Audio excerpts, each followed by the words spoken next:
प्रभु स्मरण।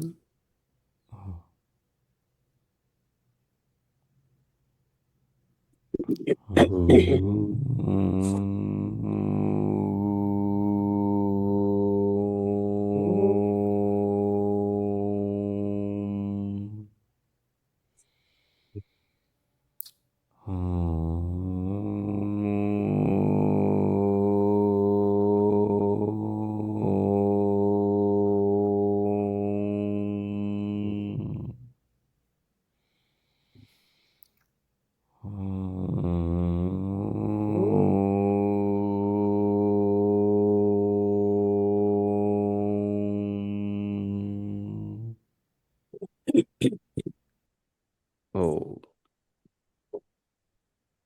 सभी साधक महानुभावों को सादर नमस्ते। आप सभी का द्वितीय अमृत साधना के इस अंतर यात्रा सत्र की दूसरी बैठक में आप सबका स्वागत है। हम सबका बड़ा सौभाग्य है कि हम भगवान के, ईश्वर के, इस जीवन के, इस सृष्टि के, ब्रह्मांड के और पिंड के अंदर बाहर के स्वरूप और रहस्यों को जानने के लिए ब्रह्म वेला में, ब्रह्म मुहूर्त में एकत्रित हुए हैं। महानुभाव, ये जो जीवन है मनुष्य का, ये मनुष्य का जीवन तभी वास्तव में सार्थक होता है जब हम इस जीवन को समझ कर जीते हैं। क्योंकि जीवन को बिना समझे जीवन समझ में नहीं आता है।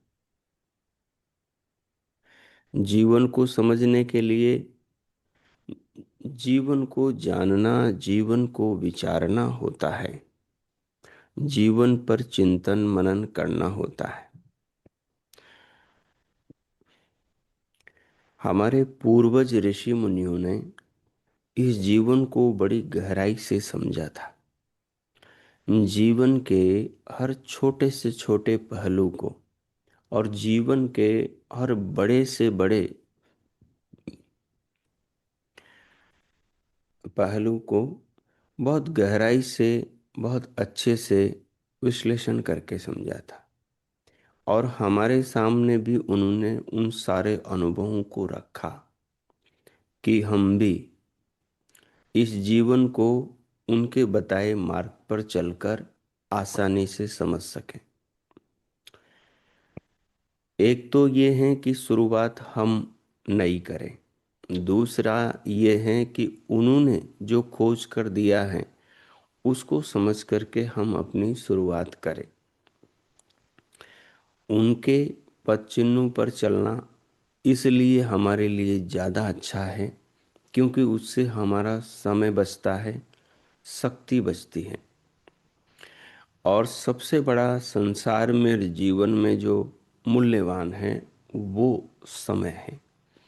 क्योंकि सब चीज़ें संसार में समय है तो, जीवन है तो मिल सकती है, परंतु सब चीज़ों से जीवन या समय नहीं मिल सकता। इसलिए समय का सबसे ज़्यादा महत्व और मूल्य है। साधक वह हैं जो समय के प्रति जागरूक और गंभीर है। जो समय के प्रति जागरूक हैं वो समय का सम्मान करेगा और समय को व्यर्थ बर्बाद नहीं करेगा। आलस्य और प्रमाद ये जीवन के उन्नति के, साधना के, अंतर यात्रा के महान शत्रु हैं। इन दोनों शत्रुओं को वही अपने जीवन में दखल देने से रोक सकता है जो समय के प्रति जागरूक हो जाए, जो समय का सम्मान करे, जो समय के अनुसार जीवन को जिए। आज की साधना में मैं नई बात कहने से पहले पिछली जो हमारी साधना हुई थी, पिछली जो हमारी बैठक हुई थी, उस बैठक में हमने कई बिंदुओं पर विचार किया था और मैंने आपसे अनुरोध किया था कि जो पिछली कक्षा वाले जो बिंदु हैं, जो हमारे चिंतन का विषय बने हैं, वो बिंदु हमारी पूरी ये जो अंतर यात्रा की साधना श्रृंखला है उसके सूत्र हैं। उसमें पहले मैंने आपको अनुरोध किया था कि साधना का जो द्वार है वो अनुशासन है। तो सबसे पहले आपको 60 दिन अनुशासित रखना है अपने आप को। और अनुशासन क्या है? तो पतंजलि का वो सूत्र लेकर मैंने आपको अनुरोध किया था कि अथ योगानुशासनम, जो योग है वो एक अनुशासन है। योग की जो प्रक्रिया है उस प्रक्रिया को यदि हम एक शब्द में कहें तो वो अनुशासन है। अनुशासन का मतलब है नियंत्रण। कैसा नियंत्रण? अनुशासन। अनु से एक परंपरा का बोध होता है, एक परंपरा जो पीछे से चली आ रही, उस परंपरा का अनुसरण जब हम करते हैं तो फिर हमारा योग कहलाता है अनुशासन। और उस परंपरा को छोड़कर हम अपने हिसाब से नई साधना गढ़ें तो वो बन जाएगा फिर हमारा शासन। लेकिन यहाँ हमें अनुशासन करना है। योग दर्शन के अंदर साधना के जो सूत्र हैं वो सारे के सारे ऋषि मुनियों के वेदों से आए हुए हैं। वेदों के ज्ञान को जीवन में ऋषि मुनियों ने जिया और जीने के बाद में अपने अनुभवों को उन्होंने संक्षिप्त सूत्रों के अंदर पिरो दिया। और वो जो सूत्र थे वो सूत्र आज हमारे सामने हैं। और वो पहला सूत्र है योग शास्त्र का, अंतर यात्रा का अनुशासन। किस चीज पर अनुशासन रखना है, पिछली कक्षा में हमने बात करी थी। सबसे पहले मैंने अनुरोध आपको ये किया था कि अनुशासन हमें शक्ति के साथ आत्मा का रखना है। शक्ति कौन है? जिसने जगत संसार बनाया है, जिसने ब्रह्मांड और हमारा पिंड, हमारा शरीर का निर्माण किया है, जिसने शरीर के भीतर के अंतःकरण का, मन बुद्धि चित्त अहंकार का, जिसने 5 ज्ञानेंद्रियों का,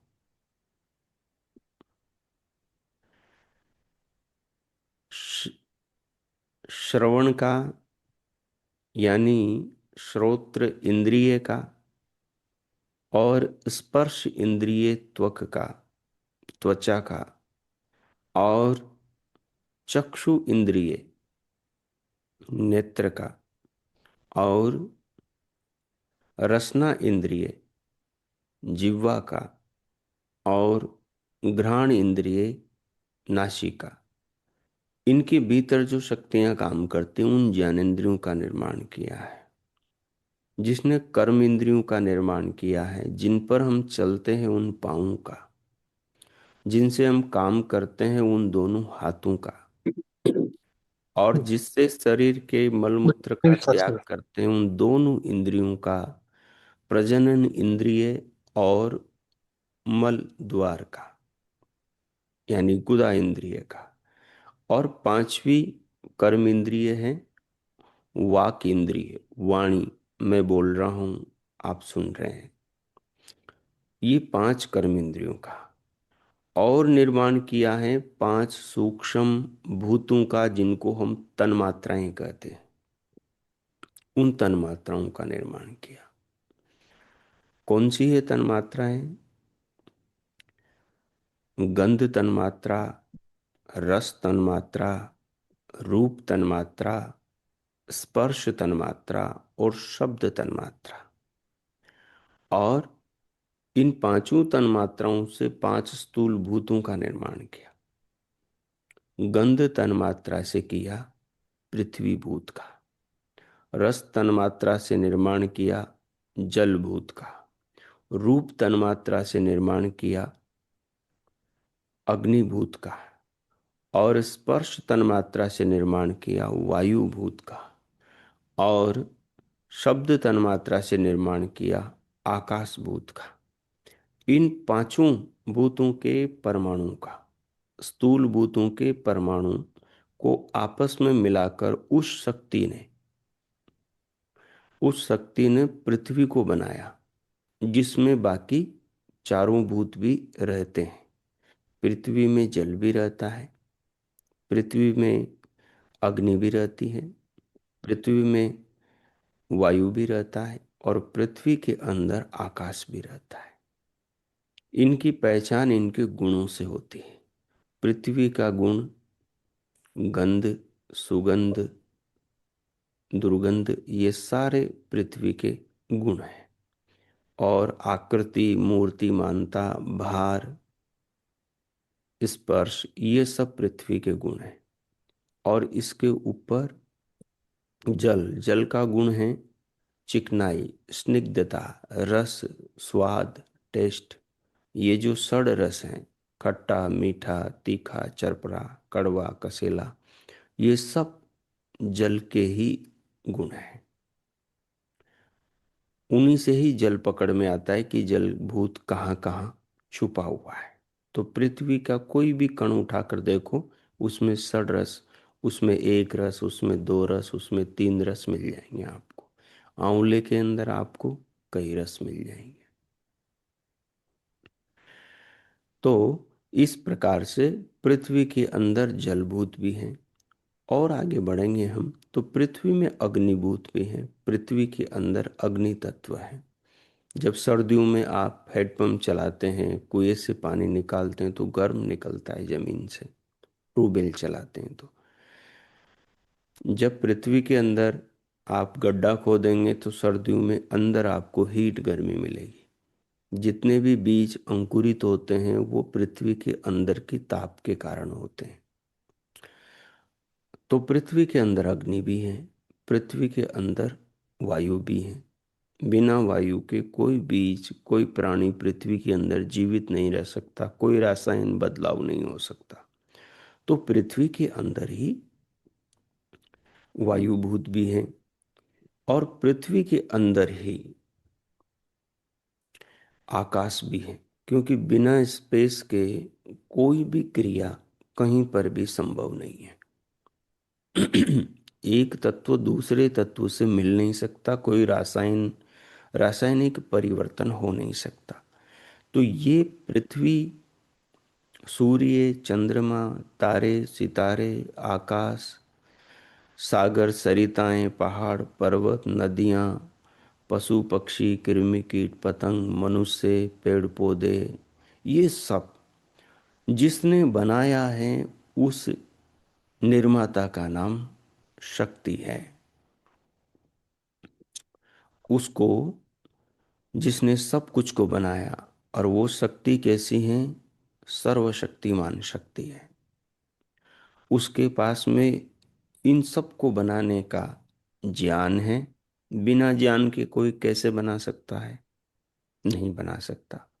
तो उसके पास इनको बनाने का ज्ञान है।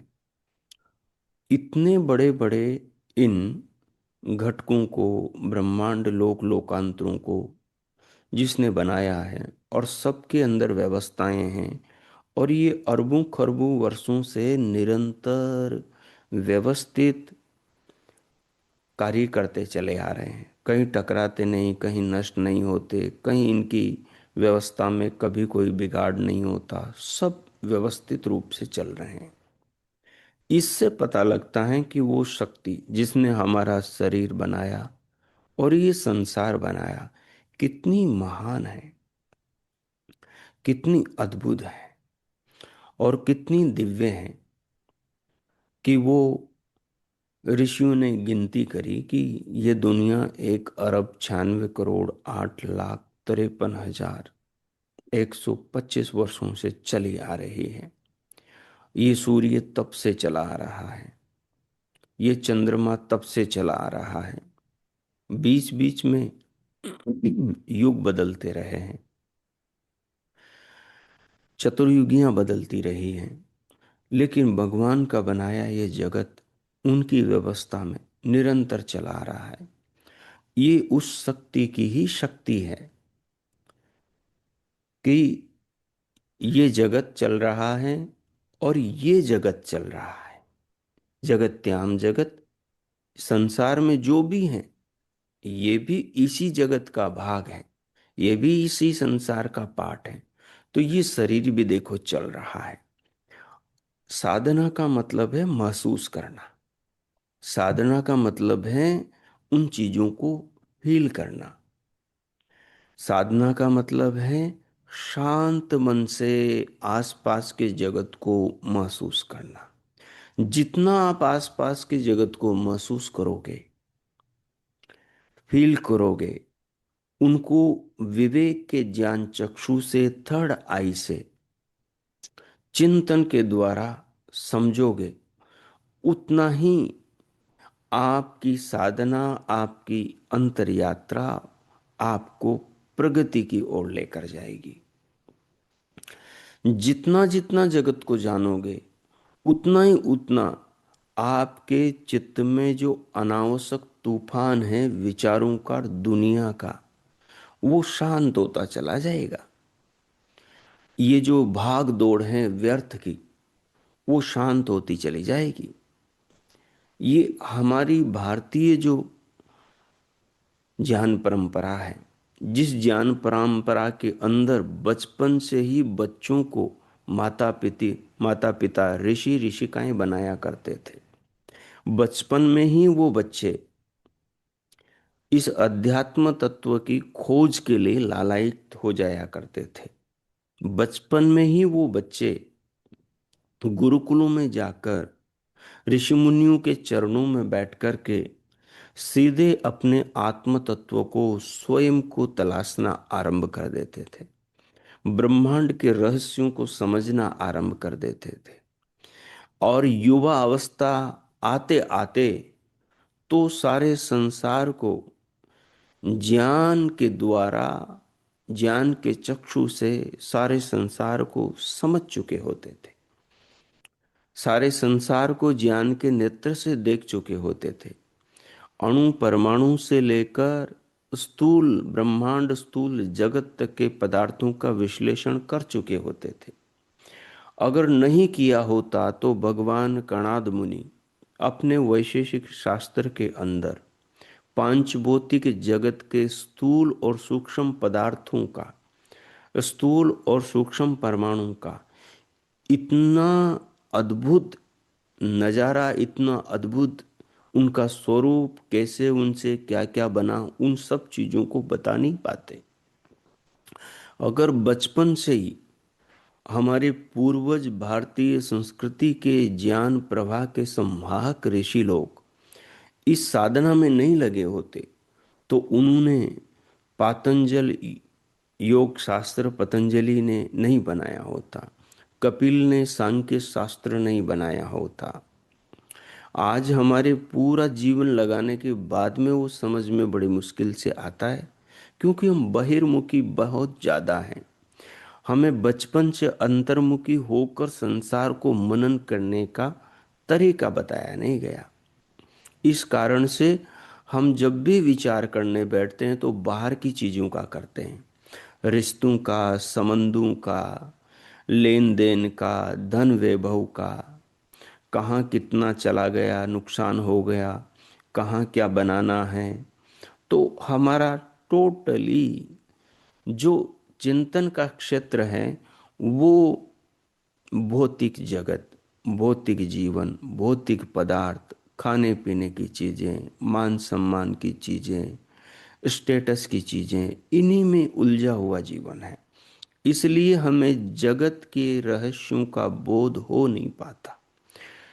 लेकिन हम देखते हैं अपने पूर्वजों को, तो उन्होंने बचपन में बालक सत्यकाम ने देखो, नचिकेता की कहानी पढ़कर देखो आप, गार्गी की कहानी पढ़कर देखो आप, मैत्री की कहानी पढ़कर देखो, याज्ञवल्क्य की कहानी पढ़कर देखो आप, राजा जनक की कहानी पढ़कर देखो आप, आचार्य शंकर की कहानी पढ़कर देखो आप, स्वामी दयानंद सरस्वती की कहानी पढ़कर देखो आप।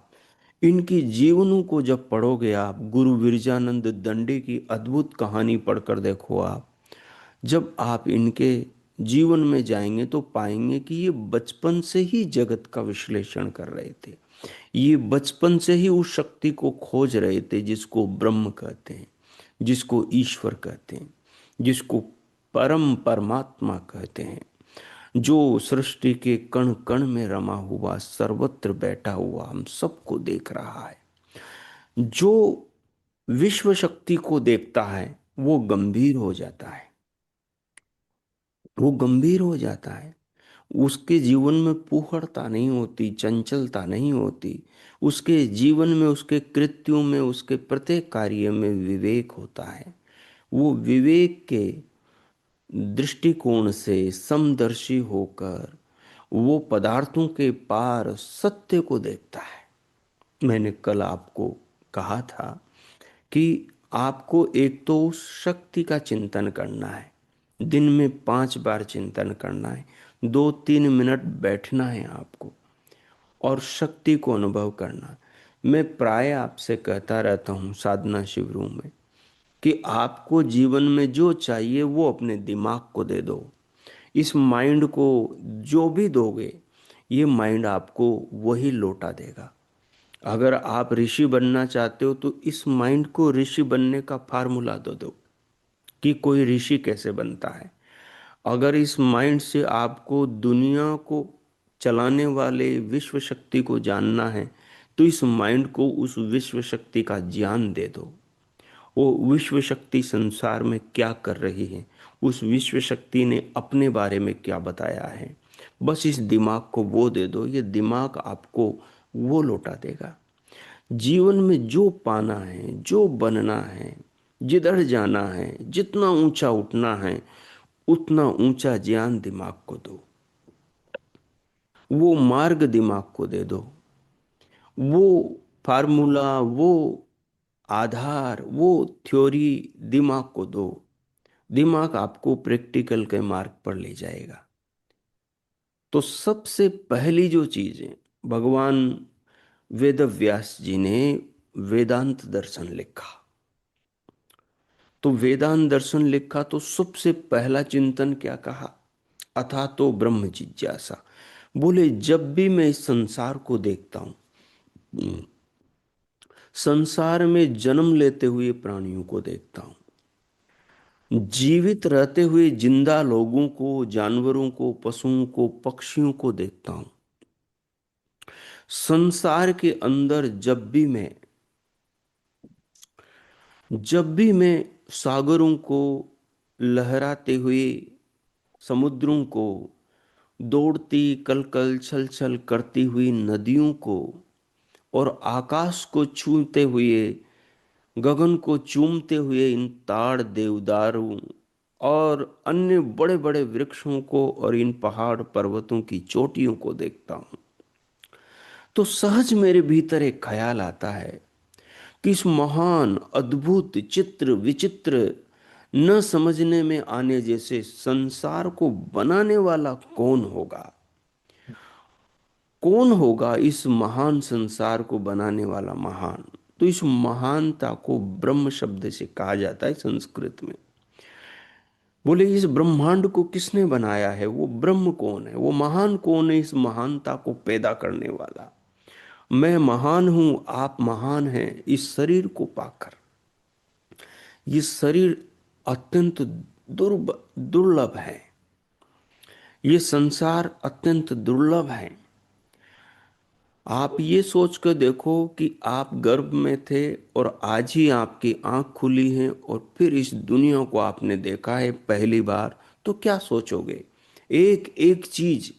अब बचपन से हम जी रहे हैं, अभ्यस्त हो गए हैं, रोज सब चीजें वही दिखाई देती हैं। हमारा दिमाग ही नहीं चलता, हम सोचते ही इनके बारे में नहीं। बचपन से हमें बताया पैसे कमाना है, जीवन का गोल मनुष्य का एम धन कमाना है। तो बचपन से ध्यान हमारा धन की ओर चला गया। बचपन से बताया गया है कि हमें मकान बनाना है, अच्छा अच्छा स्टेटस, बहुत सारा ज्ञान एकत्रित करना है, ज्ञान इकट्ठा करना है। तो बचपन से हर बच्चा उसी जानकारी की इकट्ठा करने में, संग्रह करने में दौड़ रहा है। आज का संसार, आज का मनुष्य, आज की शिक्षा पद्धति उद्देश्यहीन है।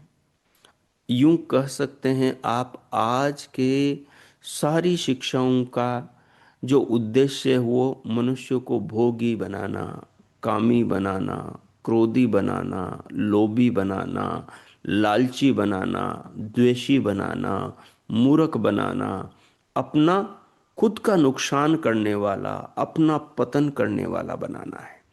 अगर आप ऋषियों की दृष्टि से वर्तमान शिक्षा पद्धति पर, जीवन शैली के ऊपर, जिन तौर तरीकों से आज का आदमी जी रहा है उसके ऊपर विचार करोगे, आप दोनों के अंदर तालमेल बिठाना चाहोगे, नहीं बैठेगा। साधक महानुभावों, नहीं बैठेगा। अगर आप इस आधुनिक जीवन के हिसाब से ब्रह्मांड को, ब्रह्मांड के निर्माता ब्रह्म को, पिंड को और पिंड में बैठी आत्मचेतना को खोजना चाहते हो, तो आप 60 दिन नहीं, 60 साल में, अगले में आप अपने आप तक नहीं पहुंच पाओगे। जो भारतीय मनीषा, जो भारतीय दृष्टिकोण था, वर्तमान में उसका शीर्षासन है, उसका शीर्षासन है। इसलिए मेरा आपसे ये कहना है कि भौतिकता का द्वार हमें बंद करना पड़ेगा। अगर हमें सच में बहुत शीघ्रता से बची हुई आयु के अंदर ही उस दिव्य स्रोत तक पहुंचना है, तो अपने आप के अंदर उस आनंद के परम स्रोत को खोजना है, तो ये करना होगा। इसके बिना संभव नहीं है, इसके बिना संभव नहीं है। तो मैं आपसे कह रहा था कि भगवान वेदव्यास, उन्होंने वेदांत दर्शन के अंदर एक पहला सूत्र बनाया, अथा तो ब्रह्म जिज्ञासा। देखो, मैं आपको कोई शास्त्र नहीं पढ़ा रहा हूं। मेरी दृष्टि साधना में इस अंतर यात्रा सत्र में किस प्रकार की है, मैं आपको बता दूं कि जैसे एक मधुमक्खी होती है। मधुमक्खी क्या करती है? मधुमक्खी अनेक फूलों वाले वृक्षों पर, जिन वृक्षों के अंदर मनुष्य के अनेकों रोगों को दूर करने की गुणवत्ता, औषधीय शक्तियां हैं, उनके जो फूल होते हैं, उन फूलों के अंदर रस का स्रोत होता है। उनकी सारी शक्तियां जो पेड़ों की हैं, जो औषधियां हैं, वो सब रस रूप में उनके फूलों में आ जाती हैं। और ये मधुमक्खी क्या करती है? उन फूलों में जाकर उनका रस पी लेती है। और एक जगह से नहीं, एक पेड़ से एक दो फूलों से रस लिया बस, अब दूसरे पेड़ से, फिर तीसरे पेड़ से, फिर चौथे पेड़ से। कुछ फूलों में रस नहीं होता तो उनको छोड़ देती है, उन पर बैठती नहीं। कुछ का रस उपयोगी नहीं होता तो उन्हें छोड़ देती है। और फिर उस सारे रस को इकट्ठा करके उसको मधु बनाती हैं, उसको शहद बनाती हैं। उस शहद का जो भी सेवन करता है, उस शहद को जो भी वहां से लेता है वो अपने रोगों को दूर करता है, तन के रोगों को, और मन को उस मधु की मधुरता से आनंदित करता है। जो शिक्षा है, ज्ञान है, इस ज्ञान का नाम एक मधु विद्या भी है। मैंने यही प्रयास आपके साथ इन 60 दिनों के अंदर करना है कि जो बहुत सारे शास्त्र हैं, उन शास्त्रों में जो बातें बताई हैं, इस जीवन को, जगत को और उस परमात्मा को और अपने आप को जानने और पाने के रहस्य खोले हैं। उनमें से जो चुने हुए सूत्र, चुने हुए जो मंत्र, चुनी हुई जो चीजें हैं, गद्य पद्य, वो आपके सामने रखना है और सरलता से, सरल ढंग से जटिल बातों को आप तक पहुंचाना है, ताकि आप में जो ईमानदारी से, नियमित रूप से साधना करेंगे, वो 60 दिन में उस चरम स्थिति को अनुभव कर सके। महानुभाव, तो मैं आपसे कह रहा था कि जो वो शक्ति है, जिस शक्ति का नाम ईश्वर है, जिस शक्ति को हम परमात्मा कहते हैं, जिस शक्ति को अंग्रेजी में गॉड कह देते हैं, अलग अलग भाषा में जिस शक्ति के अलग अलग नाम हैं, लेकिन शक्ति सब नामों के पीछे एक है, एक है। वो जो एक शक्ति है, उस शक्ति से जो जुड़ जाएगा, जैसे कबीर ने कहा कि दो पाटों के बीच में साबुत बचा न कोई। कौन बचा साबुत? जो उस बीच के कीले से दाना लग गया, वो दाना दो पाटों के बीच में पिसने से बच गया। जो बीच के कीले के चिपक गया। तो इस संसार में सर्वत्र वो बीच का जो किला है, जिससे जुड़ जाने से संसार की चक्की में, जन्म मरण की चाकी में मनुष्य प्राणी पिसता नहीं, वो किला है शक्ति। ईश्वर नाम की शक्ति, परमात्मा नाम की शक्ति, भगवान नाम की शक्ति, गॉड नाम की शक्ति, वो अदृश्य शक्ति जो दिखाई नहीं देती, न दिखाई देती हुई सब कुछ को चला रही है, मुझे दिखा रही है, आपको सुना रही है, मेरे मुंह से वाणी निकाल रही है, मेरे हाथों से कार्य करवा रही है। मुझ आत्मा को इस शरीर के प्रयोग की व्यवस्था बनाकर देने वाली शक्ति, मेरी इच्छा से ही मेरे हाथ चलते हैं, मेरी इच्छा से, मेरे प्रयत्न से मेरे पांव काम करने लगते हैं, मेरी इच्छा से मेरी आंखें खुलती, गर्दन घूमती, मेरी इच्छा से मेरा मन मनन करने लगता है। मेरी इच्छा को बनाने वाला, मेरी इच्छा से मेरे अंगों को कार्य में लगाने की व्यवस्था करने वाला, और मुझ निराकार आत्मा चेतना के लिए इन भौतिक शरीर के अंदर के अवयवों को ऐसे ढंग से व्यवस्थित करने वाली वो शक्ति कितनी अद्भुत है। इसलिए वेद व्यास जी ने कहा, अथा तो ब्रह्म जिज्ञासा, उस ब्रह्म को जानने की जिज्ञासा हो रही है इस ब्रह्मांड को देख देख करके। मैंने आपसे कहा कि आज से शक्ति की उपासना करो। उपासना का मतलब क्या है? उसके नजदीक बैठना। और नजदीक बैठने का मतलब क्या है? उस शक्ति को दिमाग में बिठा लेना, दिमाग में बैठा देना। जितना उस शक्ति को दिमाग में बिठाओगे, चित्त में उस शक्ति को बिठा के रहोगे, उतना ही वो शक्ति आपको अपने आप के नजदीक लाती जाएगी। और अपना ये साधना का जो सत्र, ये जो अंतर यात्रा है, इस यात्रा के शिखर तक ले जाएगी। आचार्य पतंजलि ने अपने पातंजलि योग शास्त्र के चौथे पाद में एक बड़ा प्यारा सूत्र बनाया। वो कहते हैं, दृष्टि दृश्योपरक्तम चित्तम सर्वार्थम। दृष्टि कहते हैं दृष्टा, आत्मा को,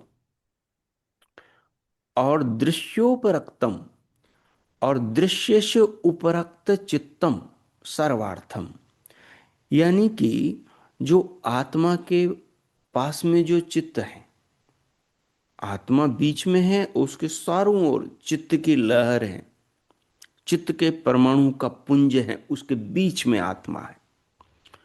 तो कह रहे हैं वो जो चित्त के परमाणु हैं, वो जो चित्त हैं, वो चित्त बोले दृश्योपरक्तम, दृश्य से जुड़कर सर्वार्थम, सब अर्थों को, अर्थ किसे कहते हैं? इंद्रियों के विषयों को।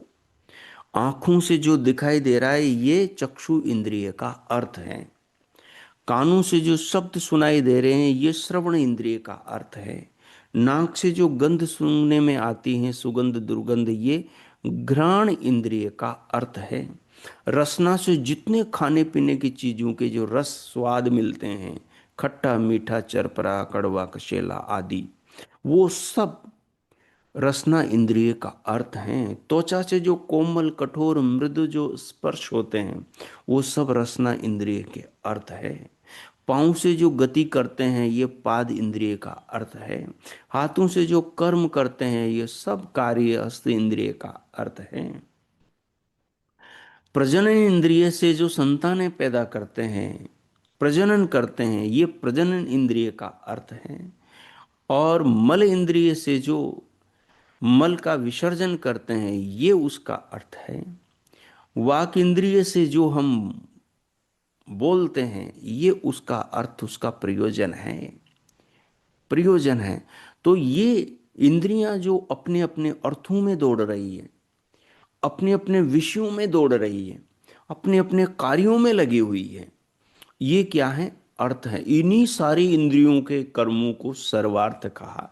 तो कहा दृश्यो उपरक्तम चित्तम सर्वार्थम, ये हमारा चित्त, ये सारी इंद्रियों के द्वारा जो अर्थों को ग्रहण करता है, हमारी इंद्रियां सारे अर्थों से अपने अपने विषयों से जुड़कर इनका ज्ञान, चक्षु से रूप का, कान से शब्द का, नाक से गंध का, रसना से रस का, त्वचा से स्पर्श का, और बाकी कर्म इंद्रियों से अपना अपना ज्ञान, ये सारी इंद्रियां अपना अपना ज्ञान मन के द्वारा चित्त में पहुंचाते हैं, और चित्त इन सारे विषयों से जुड़ जाता है और अपने आत्मा को इन्हीं विषयों से जोड़ देता है, इन्हीं विषयों से जोड़ देता है।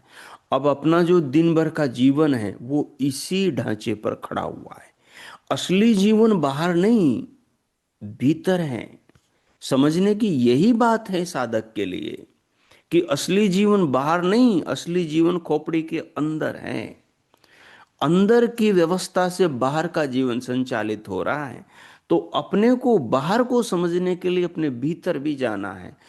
पातंजल जो योग शास्त्र पतंजलि का है वो सारा मनोविज्ञान का शास्त्र है। प्रायण आचार्य पतंजलि के चरणों के धूल का एक कण भी नहीं है, जिसे आधुनिक मनोविज्ञान का जनक माना जाता है। असली मनोविज्ञान का जो शास्त्र है उसका नाम है पातंजलि योग शास्त्र। तो आचार्य पतंजलि बता रहे हैं कि दृष्टि आत्मा, दृष्टा आत्मा, दृष्टा का मतलब जानने वाला आत्मा, अनुभव करने वाला आत्मा। मैं बोल रहा हूं, आप सुन रहे हो और अनुभव कर रहे हो, इसे कहते हैं अनुभव करने वाला, जानने वाला, सुनने वाला, समझने वाला आत्मा। आप समझ भी रहे हो, जान भी रहे हो, देख भी रहे हो, महसूस भी कर रहे हो। ये कौन? आत्मा कर रहा है, आप कर रहे हो, ये आप करो। तो आचार्य पतंजलि ने देखो इस चीज को जीवन में उतर करके, बाहर भी देख करके, मनन चिंतन करके फिर एक सूत्र में पिरो दिया। सूत्र में पिरो दिया। तो बस यही बात, हमें भी इन सूत्रों को समझने के योग्य बनना है, और वो योग्य हम तब बनेंगे जब अपने अंदर अपने आप को अंतर्मुखी करेंगे। और अंतर्मुखी साधक उतना ही ज्यादा होगा जितना वो विश्व शक्ति से जुड़ेगा, विश्व शक्ति से जुड़ेगा। तो हमने पीछे की जो हमारी जो शुरुआत हुई थी, इस साधना की बैठक थी, उसमें विश्व शक्ति का विचार किया था, उसका चिंतन किया था। और मैंने आपसे अनुरोध किया था कि प्रतिदिन 5 बार 2 से 3 मिनट तक आप विश्व शक्ति का चिंतन करोगे। और क्या कहोगे? क्या कहोगे? ये ब्रह्मांड, ये जगत आपने बनाया है, कहोगे। और फिर महसूस करोगे अपने हाथ, अपने पांव, अपनी इंद्रियां, अपना मस्तिष्क, ध्यान में बैठ के सबको कहते हुए अनुभव करोगे, विचार करोगे। 2-2 मिनट बस, 2-3 मिनट बस, एक बार में। दिन में 5 बार करना है। आप मस्तिष्क को वो दो जो जीवन में बनना चाहते हो। 60 दिन आपके लिए क्रांतिकारी होंगे, लेकिन ईमानदारी आपके जीवन में जहां आप बैठे हुए हो वहां पर होनी चाहिए। कि आपने 60 दिन इस अंतर यात्रा को दिए हैं, तो 60 दिन ईमानदारी से आपके दिए होने चाहिए। उनके बीच में बाकी दुनियादारी नहीं आनी चाहिए, उनके बीच में बाकी आपकी भौतिक चीजें नहीं आनी चाहिए, भौतिक ऐशनाएं नहीं आनी चाहिए। कि आप बस केवल कक्षा में बैठे हो और उसके बाद में फिर कुछ नहीं। पूरी कक्षा का सारांश आपको मैं रोजाना भेज रहा हूं। जो गैप डे हैं, उस गैप डे में आपको ये सब करना है, इस काम को साधना है। पहला पहला आपका कवच है साधना में, जो शत्रुओं से आपकी रक्षा करेगा, वो है अनुशासन। अनुशासन किससे? अनुशासन अपने अंदर की बुरी आदतों। सबसे बुरी आदत आलस और प्रमाद, जो समय की बर्बादी करता है, और समय की बर्बादी करता है और नया सीखने, नया निर्माण करने और किसी प्रगति के पथ पर चलने में बाधक बनता है। तो जब जब भी आपके चित्त में ये ख्याल आए कि आचार्य जी ने ये कहा था, और आपका मन ये कहे चलो थोड़ी देर बाद में कर लेंगे, आज नहीं कल कर लेंगे, सुबह नहीं शाम को कर लेंगे, अभी नहीं बाद में कर लेंगे, अभी इनसे मिल लेते हैं, अभी वहां घूम आते हैं, अभी मोबाइल देख लेते हैं, अभी, वो नहीं होना चाहिए। परिणाम आपको तब मिलेगा जब प्रयत्न आप पूरा करोगे। विद्या विद्यार्थी से एक बात कहती है कि बेटा मैं तुझे विद्वान बना दूंगी। विद्या विद्यार्थी से एक बात कहती है कि बेटा मैं तुम्हें विद्वान बना दूंगी, यानी तुम्हें ज्ञानी तत्वदर्शी बना दूंगी, अर्थात तुम्हें संसार के तत्वों से रूबरू करा दूंगी। लेकिन तुम्हें मैं विद्वान बनाऊंगी कैसे? उसके लिए तुझे मेरे लिए 4 काम करने पड़ेंगे। क्या काम करने पड़ेंगे? तभी मैं तुझे विद्वान बना पाऊंगी। वो 4 काम क्या है? वो विद्या कहती है कि बेटा मुझे सुनना पड़ेगा तुझे, मुझे पढ़ना पड़ेगा तुझे, मेरे बारे में तुझे शास्त्रों में जानकारी लेनी पड़ेगी। विद्या क्या है? ब्रह्मांड की जानकारी। विद्या क्या है? जो दुखों से छुड़ाने वाला तत्व का ज्ञान है, वही विद्या है। या विद्या सा विमुक्त है। विद्या वो है जो दुखों की बेल को काट दे, दुखों की बेल की जड़ को नष्ट कर दे, वो विद्या है। तो विद्या कहती है कि तुझे विद्वान बनाने के लिए के बाद दे देना मेरे को तुझे 5 साल। मुझे सुनना होगा। अपने आप को विद्वान बनाने के लिए पहला काम है श्रवण का। पूरी ईमानदारी से करो, श्रवण करो। पढ़ो। उसके बाद में विद्या कहती है दूसरा काम करना है तुझे मनन का। जो सुना है, जो पढ़ा है, नेत्र बंद करके उसका मनन कर, उसका मनन कर, यानी उसे याद कर, यानी उसको स्मरण कर। ये दूसरा काम है। और फिर विद्या कहती है अब दूसरा कर लेने के बाद तुझे तीसरा काम करना है। जो तूने सुना और उसको मनन करके पक्का किया, अब उसमें से ये देख कि कितना तेरे जीवन में है, कितने पे तू चल रहा है और कितने पर नहीं चला, अभी बाकी बचा हुआ है। तो जिस पे चल रहा है वो तो बहुत अच्छी बात है, उस पर चलना जारी रख। और जो बचा हुआ है, जिस पर नहीं चला है, उस पर तुझे अब चलना है। तो विद्या के श्रवण को श्रवण कहते हैं, विद्या के मनन को मनन कहते हैं। ज्ञान को, बातों को सुनना श्रवण कहलाता है। ज्ञान को, बातों को विचारना और स्मरण करके अपने अंदर स्थापित करना मनन कहलाता है। और निदिध्यासन ये देखना कि इसमें से मेरे जीवन में कितना आया और कितना नहीं आया। कल मैंने आपको परसों की कक्षा में बहुत सारी बातें, लगभग 10 बिंदु बताए थे। अब 10 बिंदुओं पर आप मनन करके देखो, 10 बिंदुओं में से पिछले 2 दिनों में आपने कितने बिंदुओं पर काम किया, कितनों पर नहीं किया। तो नहीं किया तो क्यों नहीं किया, उसका कारण खोजो। और गलती हो गई तो अब उस गलती को दोबारा मत दोहराओ, दोबारा मत दोहराओ। प्रगति तो तब होगी जब चलोगे, कहीं पहुंचोगे तो तब जब कदम उठाओगे। अगर कदम ही नहीं उठाओगे तो वहां पहुंचोगे कैसे, कैसे पहुंचोगे। बचपन में मैंने वो कोए वाली कहानी सुनी थी, आपने भी सुनी होगी। वो कंकड़ डालता है, डालता जलाता है कंकड़ तब तक जब तक पानी ऊपर नहीं आ जाता, धैर्य रखता है तब तक। लेकिन कंकर डालने की निरंतरता को भंग नहीं करता, उसमें आलस प्रमाद नहीं करता। मैं आपसे यही कह रहा हूं, अगर आप इस मस्तिष्क को परमात्मा को जनाने के योग्य बनाना चाहते हो, अगर इस मस्तिष्क को अपनी आत्मा की अनुभूति कराने का योग्य पात्र बनाना चाहते हो, अगर इस मस्तिष्क को जो आपकी चेतना को परम आनंद की अनुभूति करा दे, समाधि का बोध करा दे, समाधि को समझने के काबिल बना दे इस मस्तिष्क को, तो इस मस्तिष्क से वो काम करो जो इसके सामने आ रहा है। इस मस्तिष्क को वो काम दो। अब आपने सुन लिया, श्रवण कर लिया, अब मनन करोगे नहीं तो आपके मस्तिष्क में वो बातें बैठेगी कहाँ से। और मनन कर लिया लेकिन निदिध्यासन नहीं किया, याद तो कर लिया लेकिन निदिध्य ये देखा नहीं इसमें से मैंने कितना किया, कितने पर चल रहा हूँ, या फिर मैं शून्य हूँ बिल्कुल, या मैं 5% अप्लाई कर रहा हूँ, 5% ही जी रहा हूँ जो सुननी है बातें, सुनी हुई बातों पर। तो फिर 95% पर कब जियोगे। शुरुआत करो। तो जीना शुरू करना, जिन पर जिया नहीं है उसको साक्षात्कार कहते हैं।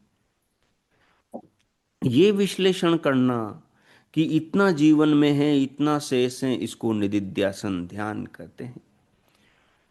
और जो सुना है उसको याद करके चित्त में पुनः स्थापित करना, इसको मनन कहते हैं। और सुनने के समय एकाग्र चित्त होकर सुनना, इसको श्रवण कहते हैं। विद्या विद्यार्थी से कहती है कि बेटा तुझे मैं विद्वान बना दूंगी, लेकिन तुझे मेरे इन 4 सीढ़ियों को, 4 सोपानों को चढ़ना पड़ेगा। पहला सोपान श्रवण का, दूसरा मनन का, तीसरा निदिध्यासन का, चौथा साक्षात्कार का। तो ये चारों जो सोपान हमारी पूरी 60 दिन की अंतर यात्रा पर लागू होते हैं। दूसरी बात, प्रमुख जो काम है वो शक्ति की उपासना है, शक्ति का चिंतन है, शक्ति का मनन है, शक्ति के साथ अपने आप को अटैच करना। शक्ति आपके जीवन में अवेयरनेस, जागरूकता लेकर आती है, सावधानी लेकर आती है, आलस्य प्रमाद को दूर भगाती है, शक्ति जीवन को जीवन बनाती है। शक्ति मरे हुए मुर्दे को जीवित करती है। साधक के आलस्य प्रमाद को शक्ति ही दूर करती है। इसलिए शक्ति की उपासना साधक का सबसे बड़ा कवच। उसके अंदर अनुशासन भी तब आता है जब वो शक्ति से अपने आप को अटैच करता है। और शक्ति से अटैच तब होगे जब ज्यादा से ज्यादा शक्ति के संपर्क में रहोगे। अब अभी आप सुबह शाम संध्या करते हो, मंत्रों को रट्टा मारते हो और उठ के भाग जाते हो, ये शक्ति की उपासना नहीं है। आपका दिमाग जानता है कि आपकी साधना झूठी, आपकी उपासना झूठी, ये फॉर्मेलिटी है, नाटक है एक, सच्चे हृदय से नहीं। आप तो 10 मिनट बैठते हो, 15 मिनट बैठते हो, मस्तिष्क को इतने से संतुष्टि नहीं होती। मस्तिष्क किसी चीज पर काम करता है जब उस चीज का ज्ञान उसके पास में विपुल हो, प्रचुर हो, पर्याप्त हो, उस पर दिमाग काम करना शुरू करता है। जिसको सर्कस में साइकिल चलाना, जिसके दिमाग को धीरे धीरे सर्कस में साइकिल चलाना सिखा देते हैं, देखो वो आड़ी टेढ़ी मेढ़ी मौत के कुएं में साइकिल चला लेता है। साइकिल ऐसे हैं, बंदा ऐसे हैं, और फिर भी वो उसके अंदर घुमा देता है। जो अपने दिमाग को शिक्षित करता है वो रस्सी के ऊपर, रस्सी के ऊपर चल जाता है। रस्सी के ऊपर लकड़ी से नए नए नाटक दिखाता है। ये सब दिमाग को जिसने जो दिया, दिमाग ने उसको वो बना दिया। तो दिमाग से यदि आप ब्रह्म को पाना चाहते हो तो दिमाग को ब्रह्म से जोड़ने का प्रयत्न करो, बार बार प्रयास करो।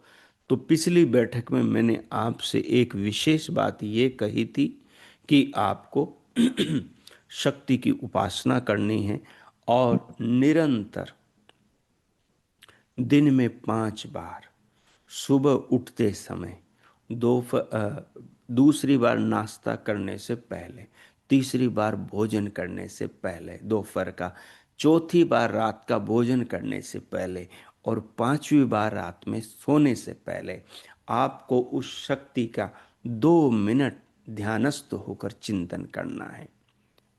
2 मिनट ध्यानस्थ होकर, ये 2 मिनट का जो ध्यानस्थ होकर चिंतन करना है, चिंतन में क्या करना है, इस ब्रह्मांड की चीजों को शक्ति ने बनाया, अनुभव करके, महसूस करके कि हे परमात्मा शक्ति, मैं जिस भूमि पर, जिस धरा पर बैठा हूं, इसको आपने बनाया, मैं महसूस कर रहा हूं। मैं जिस शरीर में बैठा हूं, ये हाथ, ये वाणी, ये पांव, ये सब जो पिछले बैठक की, जो ध्यान के छोटे से प्रयोग में आपको सिखाया, ये सब आप कर रहे हैं। महसूस करना, ये करना दिन में 5 बार। आप कहो हम और काम करें या आपकी साधना करें, आप जो बता रहे हो ये तो बहुत सारी चीजें। मैंने आपको कहा है 60 दिन आप मुझे दोगे तो अच्छा परिणाम निकल कर आएगा। आप 60 दिन आप अपने घर पे बैठो, व्यक्तिगत व्यवस्था करो, अलग कमरे में रहो, या बाकी काम के साथ में ये काम भी कर लो तो बहुत अच्छी बात है। अगर वहां नहीं होता तो मेरे पास में आ जाओ, यहां रहो, इसी प्रकार से करो। तो मैं आपसे ये कह रहा हूं, जहां भी रहो, यहां वहां रहने में कोई वो नहीं। बात मुख्य ये है कि आप में जागरूकता कितनी है जीवन के प्रति। समय, जिंदगी आपके हाथ से रेत की तरह फिसल रहा है, दिन दिन निकल रहे हैं। पीछे के आपके 60 बरस में आपको क्या मिला, आपको पता होगा। अभी के 60 दिन में आपको क्या मिलेगा, इसका आपको पता होगा। मैंने आपसे कहा हर दिन का रात को अनुभव आपको अपनी डायरी में लिखना है। हर कक्षा के मुख्य बिंदुओं को अपनी डायरी में लिखना है, वो अनिवार्य है, उसमें बिल्कुल प्रमाद नहीं करना। तो पहली चीज शक्ति की उपासना, दूसरी चीज अनुशासन को स्थापित करना, ठीक है, और तीसरी चीज, सत्य को अनुभव करना। सत्य को अनुभव करना। सत्य जो जो शक्ति ने बनाया है वो सब सत्य है। आपका शरीर सत्य है, ये ब्रह्मांड, ये जगत, ये दुनिया, ये सब सत्य है।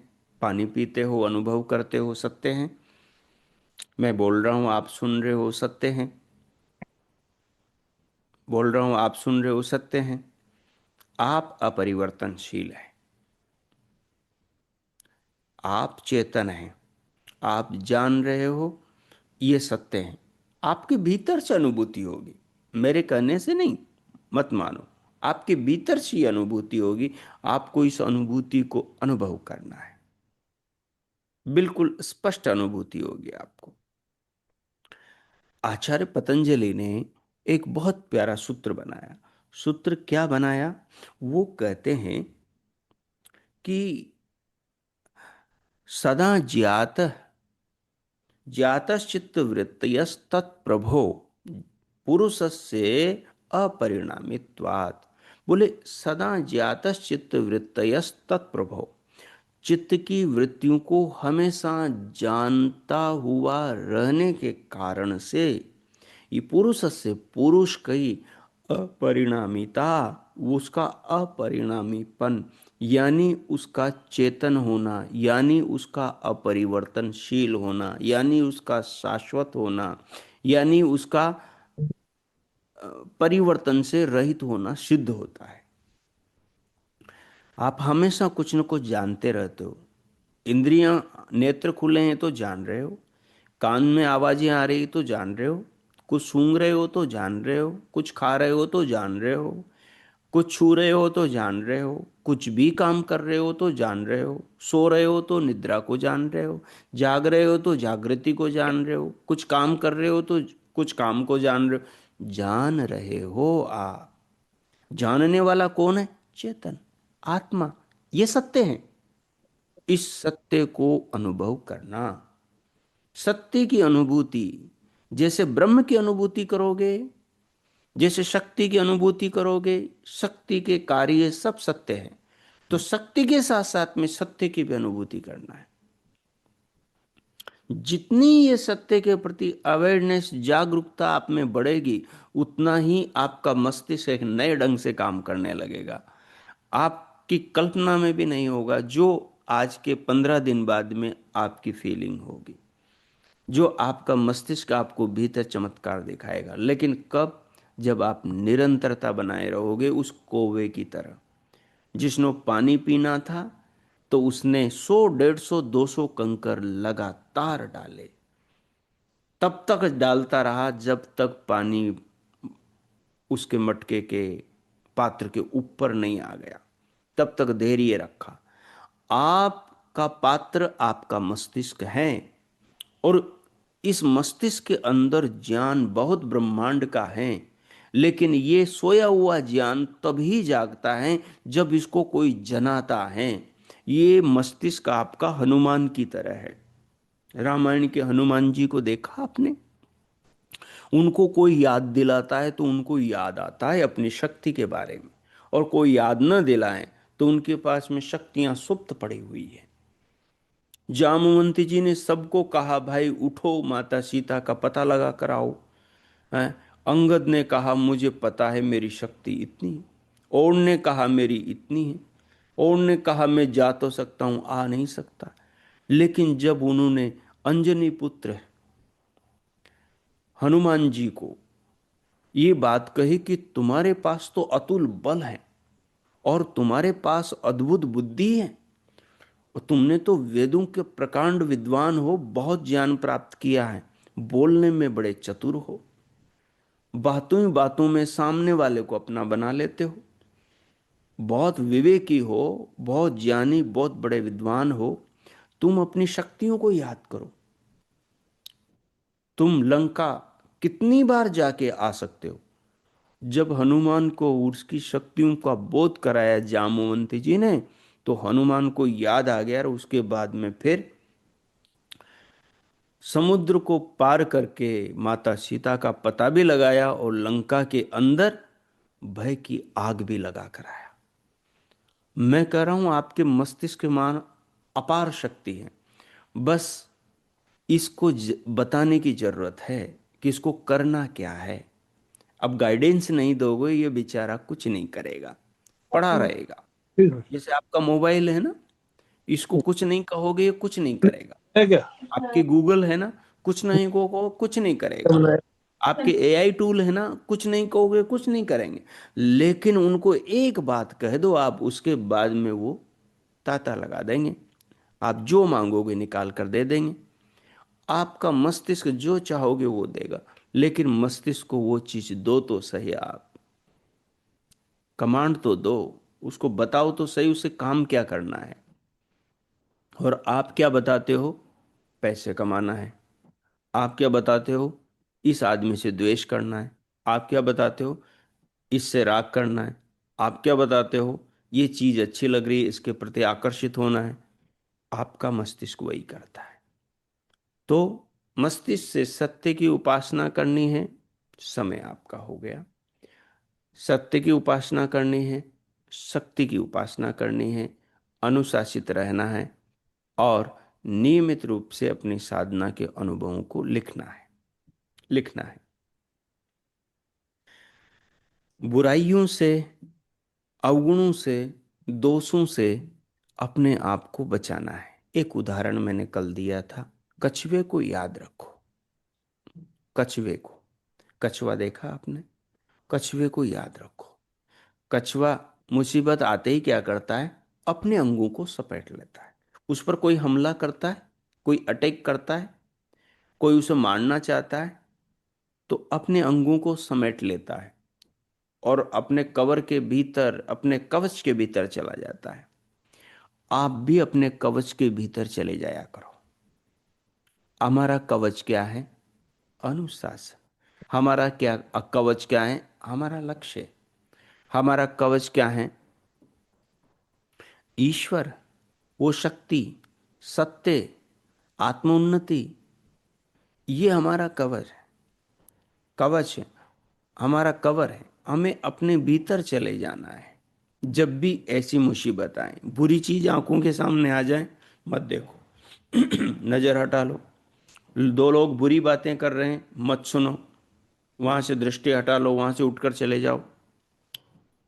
कहीं पर गंदी स्मेल आ रही है, कोई मांस खा रहे हैं, कहीं पर गंदगी दुर्गंध है और आ रही है दुर्गंध, वहां से उठो, दूसरी जगह चले जाओ जहां आपके लिए अनुकूल हो। जो देखने लायक हो वो देखो, जो सुनने लायक हो वो सुनो, जो सूंघने लायक हो वो सूंघो। जो सूंघने लायक जगह नहीं है वहां मत खड़े रहो। जो सुनने लायक बातें जहां नहीं है वहां मत बैठे रहो। जो देखने लायक चीजें नहीं है उन चीजों को मत देखो, वहां से उठो। जो खाने लायक चीजें नहीं है वहां खाने मत जाओ। वहां खाने मत जाओ। जो छूने लायक नहीं है उसे मत छुओ। जो करने लायक नहीं है वो मत करो। कछुए की तरह अपने अंगों को अपने भीतर समेट लो। ये बातें आपके साधना का मूल आधार है। इन पर आपको काम करना है। 5 बार शक्ति की उपासना, 5 बार सत्यों की अनुभूतियां, और कछुए की चाल चलना है। कछुए के इस सिद्धांत को अपने जीवन में लागू रखना है। बस इसी पर आपको काम करना है। अब 5 मिनट हम भगवान का ध्यान करेंगे और फिर उसके बाद इसको विराम देंगे। सीधे होकर बैठ जाएं।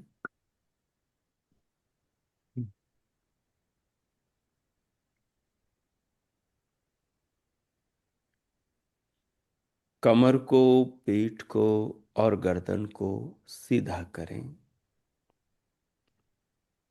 नेत्रों को कोमलता से बंद कर लें। हथेलियों में घुटनों पर या गोद में रख लें दोनों को। बस 5 मिनट का प्रयोग। शक्ति की उपासना, शक्ति का चिंतन, शक्ति के उपकारों का स्मरण, शक्ति के द्वारा जो इन क्षणों में हमारा पालन, हमारा धारण, हमारा पोषण किया जा रहा है, हमें वो सब उपलब्ध कराया जा रहा है जो हमारे जीवन के लिए बेसिक अत्यंत आवश्यक और जरूरी है। उन्नति के सारे द्वार खोले हुए हैं, बस हमारा आगे बढ़ने की जरूरत है। प्रभु स्मरण करेंगे, भगवान के नाम का स्मरण करेंगे, शक्ति के स्वरूप को बताने वाले उसके नाम का स्मरण करेंगे। शक्ति का असली नाम, मूल नाम, जो उसके स्वरूप का पूर्णतया बोध कराता है, वो नाम है ओम। ये जो ओम नाम है, इस ओम नाम में 3 अक्षर हैं, अ है, उ है और म है।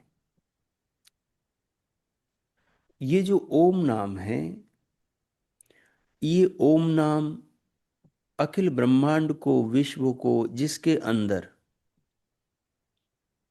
संपूर्ण सौर परिवार और अनेकों करोड़ों सौर परिवारों वाली गैलेक्सी आकाश गंगाएं, और इन आकाश गंगाओं में, सौर परिवारों में सूर्य, चंद्रमा, पृथ्वी, पृथ्वी के अंदर बाहर, ऊपर नीचे, सर्वत्र जितना प्राणी जगत है, वो सब, पहाड़ पर्वत रत्न धातु, सब कुछ, सब समाया हुआ है। और ये सब इस शक्ति के ओम नाम में ही निहित है। हमें इस शक्ति को समझने के लिए इसके नाम को समझना होगा। इसके नाम में ये शक्ति स्वयं का, स्वयं के द्वारा पालित पोषित प्राणियों का, और प्राणियों के लिए पदार्थों का, सृष्टि का, प्रकृति का, सबका ज्ञान अपने भीतर अपने नाम में धारण किए हुए हैं। ये शक्ति का जो नाम है, इसमें जो आकार है, वो स्वर हैं, वो अविनाशी हैं, अपरिवर्तनशील हैं। वो किसी की सहायता की उसको आवश्यकता नहीं है। संसार में ऐसा कौन है जिसको किसी की सहायता की आवश्यकता नहीं है? कौन है ऐसा जगत में? वो शक्ति है, वो सर्वशक्तिमान है, वो ईश्वर है। उसको संसार में किसी की आवश्यकता नहीं, किसी से उसको कुछ भी नहीं चाहिए, क्योंकि वो पूर्ण है, परिपूर्ण है। दूसरा, इस ओमकार में शब्द है उकार। उकार ये वो चेतनाओं के लिए आया है जिनका ये आकार पालन पोषण कर रहा है। उकार हम हैं, उकार आत्माएं हैं, जो इस शक्ति के द्वारा पालित पोषित है, जो इस शक्ति के द्वारा धारण किए जा रहे हैं, शरीरों के माध्यम से, जगत के माध्यम से। और मकार, मकार ये प्रकृति है जिसके द्वारा इन समस्त जीवों को, प्राणियों को वो इस संसार में लेकर आता है, शरीर बनाकर देता है। ये उकार जिधर जाता है उधर को ही ये प्राप्त करता है। अगर उकार मकार की ओर जाए, प्रकृति की ओर जाए, तो ये भौतिक बन जाता है। अगर उकार ये आत्मा, ये उपासक, ये साधक साधिका आकार की ओर जाएं, तो ये अपने अविनाशी स्वरूप को जान लेते हैं, अपने तत्व स्वरूप को जान लेते हैं और अत्यंत आनंद को प्राप्त होते हैं। ये उस अविनाशी अखिल ब्रह्मांड के पति ब्रह्म के महान परम आनंद स्वरूप को पा लेते हैं। लेकिन ये आकार की ओर न जाकर मकार की ओर, प्रकृति में ही जब डूब जाते हैं, उसी में ही दिन रात डूबे रहते हैं, प्रकृति के अलग अलग रूपों में ही अपने आप को उलझाए रखते हैं, तो प्रकृति जैसे परिणामी है, प्रकृति जैसे भौतिक है, प्रकृति जैसे नश्वर है, और प्रकृति जैसे अस्थिर है, ऐसे ही अस्थिर सुखों को, परिवर्तनशील सुखों को, और प्रकृति के परिणाम में सुख और दुख दोनों सम्मिलित हैं, तो दोनों को प्राप्त होता है। ये अपरिवर्तनशील आत्मा, ये अनश्वर, शाश्वत, अजन्मा, सनातन चेतनात्मा जब प्रकृति की संगत करता है, जब भौतिक संसार के वस्तुओं में रम जाता है, तो अपने आप को ये इन वस्तुओं के अनुरूप ही मरण धर्मा, परिवर्तनशील, रोता बिलखता हुआ अनुभव करता है। फिर ये प्रकृति के पीछे, सुखों के पीछे ही, इंद्रियों के विषयों के पीछे ही भागता रहता है। कब तक? जब तक इसको अपने सत्य स्वरूप का पता नहीं लग जाता। और वो सत्य स्वरूप का पता लगता है जब ये मकार की ओर से मुड़कर आकार की ओर दौड़ पड़ता है। साधना, अंतर यात्रा यही है। बहिर की यात्रा है ये उकार मकार की ओर चला जाए, और अंतर की यात्रा है उकार आकार की ओर चला जाए। आकार अविनाशी है, शाश्वत है, असीम है, आनंद का भंडार है, बोध है, तत्व ज्ञान है उसके पास में, हर पदार्थ का वास्तविक ज्ञान है उस आकार के अविनाशी के पास में। उसने वो सारा ज्ञान अपने वेदों में दिया। और ये जो मकार है, इसके पास में नश्वरता, परिवर्तनशीलता,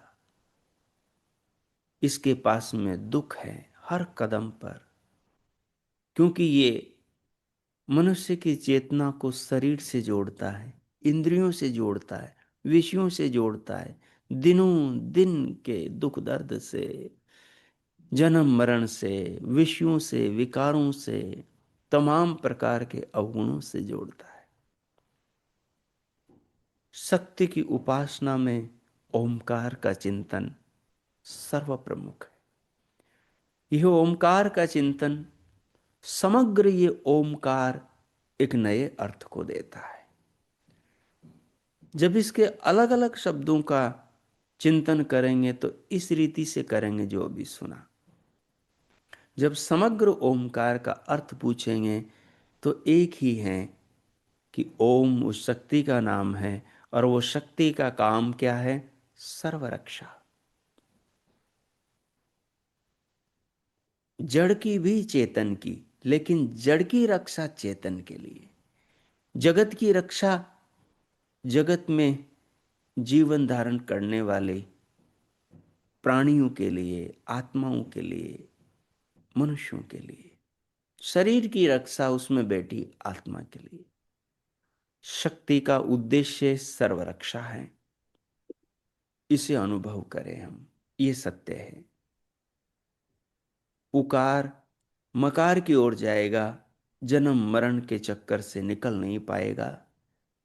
उकार आकार की ओर जाएगा, अविनाशी परमानंद को पाकर जन्म मरण से छूट जाएगा। ये ओमकार का इस जीवन के लिए व्यापक और महान स्वरूप है।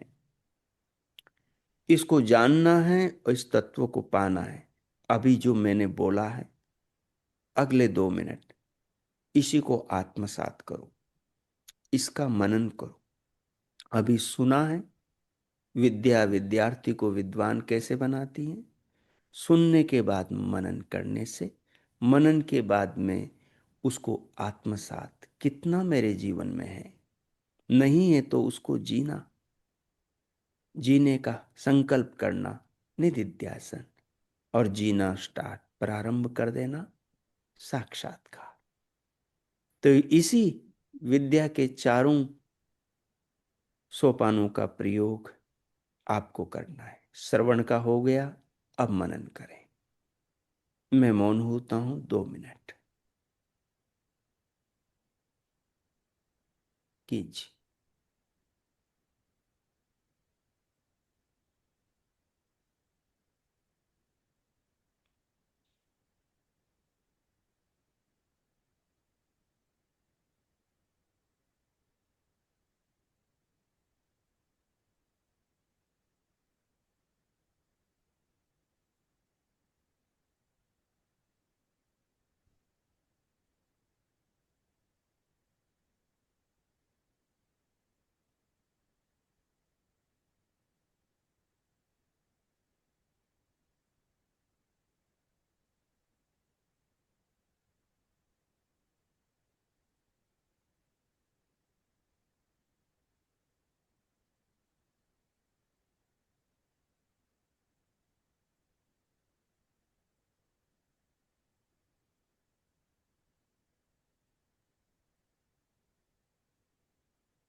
ओ, ओ, जो आपने अभी ध्यानस्थ होकर पूर्व मेरे बताए हुए ओमकार के स्वरूप का चिंतन किया, श्रवण का मनन किया, निधिध्यासन किया, और अब साक्षात्कार उसको व्यवहार में लाएंगे। आइए, आज के इस अंतरयात्रा सत्र की दूसरी ध्यान सभा को विराम देंगे। अब भगवान के नाम का 3 बार स्मरण करते हुए शांति पाठ करें। प्रभु को धन्यवाद करेंगे इस महान जीवन के लिए, जगत के लिए, हमारे पालन पोषण और अपने ज्ञान वेदों के द्वारा मार्गदर्शन करने के लिए।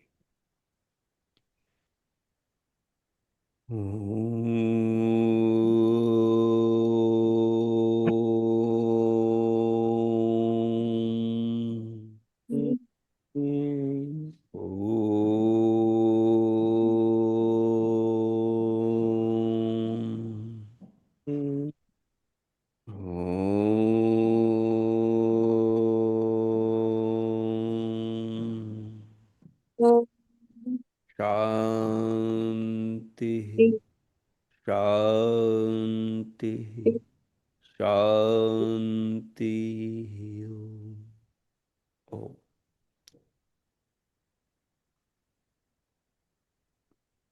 दोनों हथेलियों को परस्पर घर्षण करें।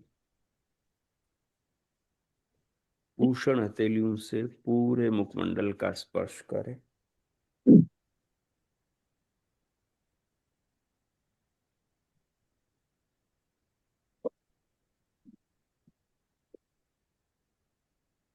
उंगलियों के मध्य से पलके खोलते हुए भीतर से बाहर आ जाएं।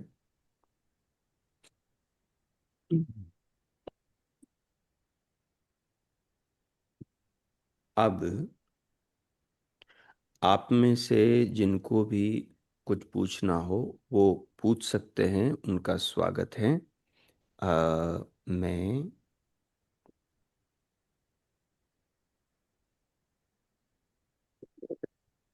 एक इसको चालू कर देता हूँ।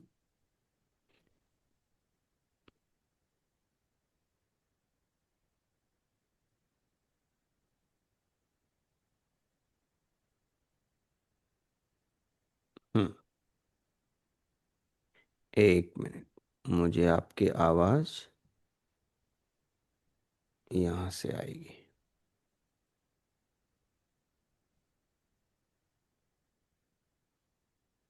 हम्म। अब मैं कुछ पूछूंगा, पहले उसका आप उत्तर देंगे। और फिर आपको जो पूछना है आप भी पूछ सकेंगे। कल जो मैंने आपके सामने रखा था, साधना का स्वरूप और इन 60 दिनों की अंतर यात्रा के विषय बिंदु रखे थे। आपने पिछले 2 दिनों में उनका ठीक से प्रयोग किया, जैसा कहा वैसा किया था क्या? हाथ खड़ा करेंगे ऐसे। आशा माता जी ने किया था। और दिखाइए, हाथ दिखाइए। हाँ जी। कुछ महान भावों के हाथ ही दिखाई नहीं दे रहे। हाँ, बहुत अच्छा, बहुत अच्छा। राजवीर जी, शोभा माता जी ने, आशा जी ने। हाँ। और उधर से नीलम बहन ने। प्रतिभा माता जी, आपने ऑफ क्यों कर रखा है? अपना वीडियो ऑन कीजिए। संतोष माता जी, और जो भी हैं सब वीडियो ऑन रखिए। हाँ, बहुत अच्छा है। अच्छा, दूसरा, डायरी किन किन ने बना ली हैं वो भी बताए। डायरी किस किस ने बना ली हैं? सब ने। जिन्होंने डायरी नहीं बनाई है वो आज जरूर डायरी बना लें। हर दिन का आपका रिकॉर्ड होना चाहिए। बीच बीच में मैं आपको पूछूंगा भी। मेरे छोटे छोटे आपके पास में क्लिप भी वहाँ यूट्यूब के वो उसमें आएगी। और आपसे पूछूंगा और आप भी अपने अनुभवों की छोटी छोटी क्लिप ऐसे ही वीडियो बना करके उसमें डाल देंगे। भी आपको कुछ हो रहा है, लेकिन जो गहन अनुभूतियां हैं वो किसी और को नहीं बताएंगे, मेरे साथ में आप शेयर कर सकते हैं। इनको गुप्त रखना है। इनको गुप्त रखने के कुछ विशेष फायदे हैं। वैसे हमारे आर्य समाज वाले लोग तो अलग धारणा वाले हैं कि नहीं, इनको सबको बता देना चाहिए, लेकिन मेरा कहना है साधना के क्षेत्र में नहीं बताना है। अपने अनुभवों को अपने पास रखना है। मुझसे आप शेयर कर सकते हैं, ठीक है?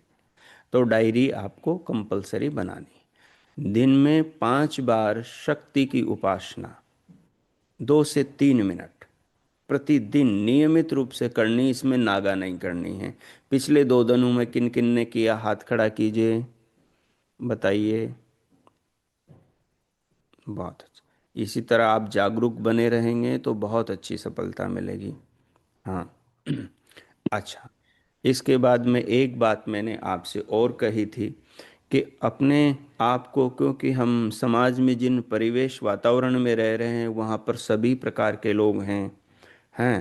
तो अपने को अपनी ओर से उनके प्रति बुरा बर्ताव, बुरी भावना अपने मन में नहीं रखनी है। वो हमारे साथ में कैसा भी करे, कैसा भी सोचे, क्योंकि साधक हमेशा अहिंसक होता है और हमें भगवान की ओर जाना है। ठीक है? हमें हमारे कर्मों का फल परमेश्वर देगा और ईश्वर सर्वज्ञ हैं और निरंतर हमें देख रहा है, इसलिए हमें चिंता नहीं करनी। हमारे साथ बुरा होता है, उसका उसकी भरपाई, क्षतिपूर्ति भगवान करेंगे, लेकिन हम नहीं करेंगे गलत, क्योंकि हम साधना के मार्ग पर चले हैं। और साधना के मार्ग पर चलने वाला किसी से बदला नहीं लेता, किसी के साथ बुरा नहीं करता। वो साधना के पथ पर चलते हुए यदि उसको कोई नुकसान भी पहुंचा दें, उसको मार भी दें, तब भी उसकी आत्मा की कोई हानि नहीं है। ध्यान रखिएगा, उसकी आत्मा की कोई हानि नहीं है। ठीक है? तो ऐसी तो कोई हमारे सामने समस्याएं आ नहीं रही, वो उसके बाद में चर्चा भी नहीं करेंगे। तो 5 बार शक्ति की उपासना, सत्य की अनुभूति, ये जो मैं बोल रहा हूँ ये बहुत महत्वपूर्ण चीजें हैं। इनके परिणाम बहुत अच्छे होंगे। शक्ति की उपासना, सत्य की अनुभूति। आज मैंने आपको 2 नई चीजें और भी बताई है।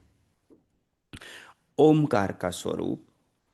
मेरा मानना है कि साधना में शुरुआत प्रतीक से करनी चाहिए, और भगवान ने इस पूरे ब्रह्मांड को प्रतीक बनाया है। भगवान कहते हैं अगर आपको जीवन महान बनाना है तो आप नकल करो, अनुसरण करो, किसका? सूर्य का, चंद्रमा का करो। वो कहते हैं आपको प्यार करना है, एक मनुष्य से दूसरे मनुष्य को प्रेम करना है तो कैसे करें? जैसे गाय अपने बछड़े से करती है। वत्सम जातमेवाज्ञा। ठीक है। वो हम्म। कहते हैं परोपकारी बनना है तो कैसे बनना है? जैसे वृक्ष परोपकारी है, प्राणियों को छाया देता है, ऑक्सीजन देता है, फल फूल देता है, अंध में मरते हुए भी लकड़ी देकर जाता है। हमें तो मैंने एक प्रतीक रखा आपके सामने कि जो वो शक्ति है, उस शक्ति के स्वरूप को ऋषियों ने उसी शक्ति के द्वारा उसके नाम से जाना। उसके नाम से पूरे ब्रह्मांड को जाना जा सकता है। उसका एक सरल रूप मैंने बताया कि आपको आकार की उपासना करनी है, मकार की नहीं करनी। अब तक मकार की ही करते चले आ रहे हैं। मकार माने तो प्रकृति, आकार माने तो अविनाशी ईश्वर, और उकार माने तो हम खुद। तो हमें ऊपर ऊर्ध्व रेता बनना है, अविनाशी ईश्वर की ओर जाना है। उसके लिए क्या कर रहे हैं हम? शक्ति की उपासना, सत्य की अनुभूति। प्रकृति को छोड़ने के लिए, प्रकृति से ऊपर उठने के लिए क्या कर रहे हैं हम? कछुए वाली संगत। जैसे कछुआ होता है, वो अपने अंगों को अपने अंदर समेट लेता है, वैसे ही जब भी कोई बुराई आए, कोई आपके साथ में बुरा करना चाहे, आप अपने क्रोध को भीतर समेट लीजिए, अपने द्वेष को भीतर समेट लीजिए, अपने अंदर बुरी कोई भावना आए तो उसको समेट लीजिए, अपने कवच को याद कीजिए। आपका कवच क्या है? आपकी साधना। आपको मस्तिष्क को वो देना है जो मस्तिष्क से आप चाहते हैं। बस यही बातें हैं, यही मूल बिंदु हैं। ये बिंदु आपकी नोटबुक में होने चाहिए। पीछे के बिंदु भी, अब के बिंदु भी। एक पृष्ठ में आप बिंदु लिखेंगे, दूसरे पृष्ठ में आप उस दिन के अनुभव लिखेंगे। 2 पृष्ठ रोजाना चलेंगे। एक पृष्ठ में आपकी बिंदु पहली कक्षा के हो गए, बाद में आपके पास में दूसरा दिन है, एक तो वही दिन है, एक दूसरा दिन है, आपके पास 2 दिन है।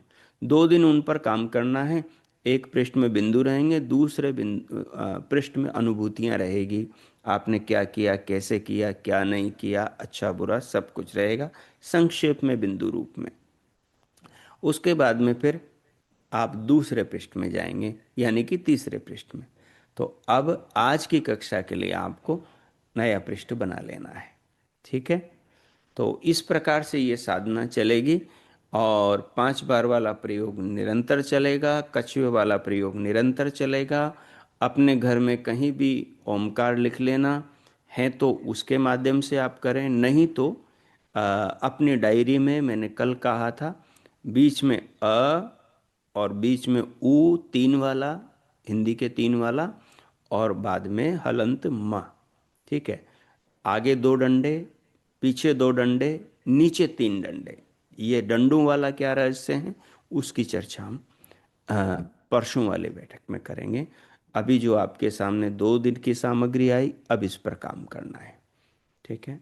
अब आप में किन्हीं को कुछ पूछना है, बोलना है, तो अपना माइक खोलें और आराम से पूछ सकते हैं, बोल सकते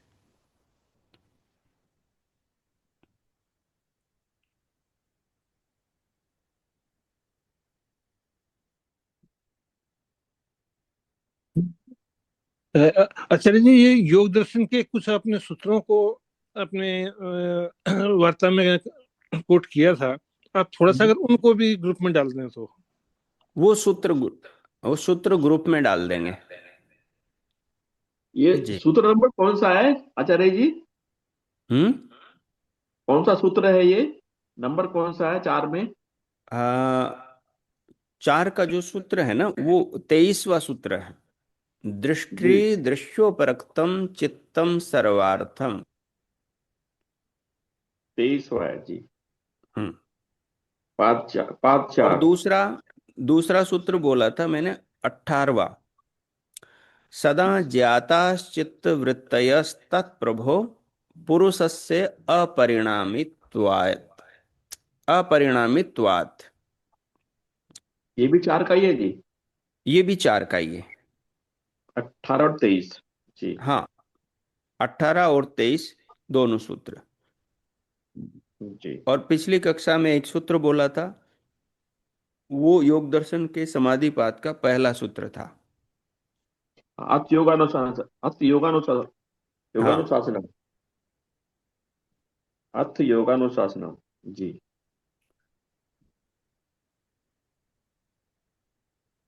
तो ठीक है, आज इतना ही रखें।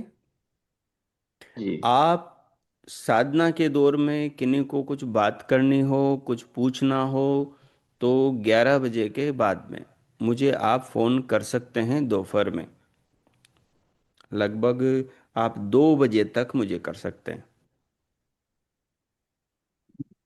11 से 2 बजे के बीच में कभी भी फोन कर सकते हैं। और फिर उसके बाद में आप शाम को 3 बजे से 4 बजे के बीच में कर सकते हैं। चलिए, तो इतना ही रखते हैं। सभी जी। को नमस्ते। ओम सभी शांति। को सफल नमस्ते। ओम। धन्यवाद सभी का। आचार्य का धन्यवाद। ओम आचार्य जी, आपका बहुत बहुत धन्यवाद। और जी, मैं कुछ नमस्ते। मैं हाँ, और मैं सभी साधकों से एक प्रार्थना करना चाह रही थी। आज ना बहुत सारे लोगों के माइक खुले हुए थे, तो कृपया अपने माइक को म्यूट रखें, जिससे दूसरों को डिस्टर्ब ना हो। और हाँ, कुछ लोग अपना तापील अपना भी रहे एक थे, तो तो माइक आप अपना बंद वीडियो बंद रखें। करना है। और दूसरा, व्हाट्सएप ग्रुप में मैंने एक सूचना डाली है कि कल 2 टेलीग्राम ग्रुप बनाए थे। एक तो चैनल बनाया था और एक ग्रुप बनाया था। तो चैनल में अगर आप जुड़ते हैं तो उसमें और किसी का आपको मैसेज नहीं मिलेगा सिवाय मेरे के। उसमें मैं ही डालूंगा, तो वहाँ शांति रहेगी। वहाँ आप जो भी चीज़ आराम से मिल जाएगी, लिंक खोजना है आराम से मिल जाएगा, कोई पीछे की रिकॉर्डिंग देखनी आराम से मिल जाएगी, किसी पूरी रिकॉर्डिंग का आपको सार देखना है, उसके बिंदु देखने हैं, तो वो आपको आराम से मिल जाएंगे। ठीक है, इसलिए तो आप चैनल को ज्वाइन कर लें। ठीक है। दूसरा, जो हमारा जो ग्रुप है टेलीग्राम ग्रुप, वो टेलीग्राम ग्रुप में क्या रहेगा कि उसके अंदर मैसेज, ऑडियो और वीडियो, ये ऑप्शन ओपन कर रखे हैं। तो वहाँ पर आप अपना कोई संदेश भी भेज सकते हैं। संदेश मतलब बाहर का नहीं। ये दोनों जो टेलीग्राम ग्रुप हैं ये प्राइवेट कर रखे हैं। मैं जिनको लिंक भेजूंगा वही लोग जुड़ सकते हैं, बाकी बाहर के कोई नहीं जुड़ सकते, केवल ये साधना वालों के लिए है। लेकिन जो साधना वाले हैं वो कोई उनको मैसेज करना है तो वो उसमें उसमें ग्रुप में कर सकते हैं, ग्रुप वाले में, चैनल में नहीं, ग्रुप वाले में।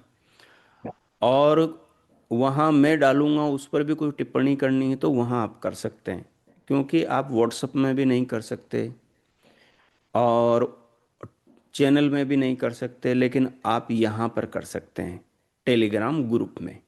वहाँ रिकॉर्डिंग भी भेज सकते हैं आप। और कुछ आपको स्क्रीनशॉट या कुछ आपने लिखा है उसका मैं कभी कुछ कहूँ तो वो भी भेज सकते हैं। तो टेलीग्राम चैनल और टेलीग्राम ग्रुप दोनों का जो लिंक व्हाट्सएप में है, उस पर जाकर आप है ना उनसे जुड़ जाएं। टेलीग्राम डाउनलोड नहीं है तो वहाँ पर आप डाउनलोड कर लें। उसका एक फ़ायदा ये है कि पीछे का पूरा डाटा आपको मिल जाएगा। व्हाट्सएप में क्या है कि जो जब जुड़ा है ना, उसको उसके बाद का ही डाटा मिलेगा, पहले का नहीं मिलेगा। लेकिन टेलीग्राम में ऐसा है कि पीछे का भी पूरा मिल जाएगा आपको, जितना भी है। मैंने सारा का सारा उसमें डाल दिया क्रमबद्ध व्यवस्थित तरीके से, तो वहाँ जुड़ने से ये लाभ होगा। ठीक है, तो व्हाट्सएप में भी जुड़े रहें और दोनों चैनल और वो ग्रुप भी, उसमें भी जुड़ जाएं। ठीक है जी।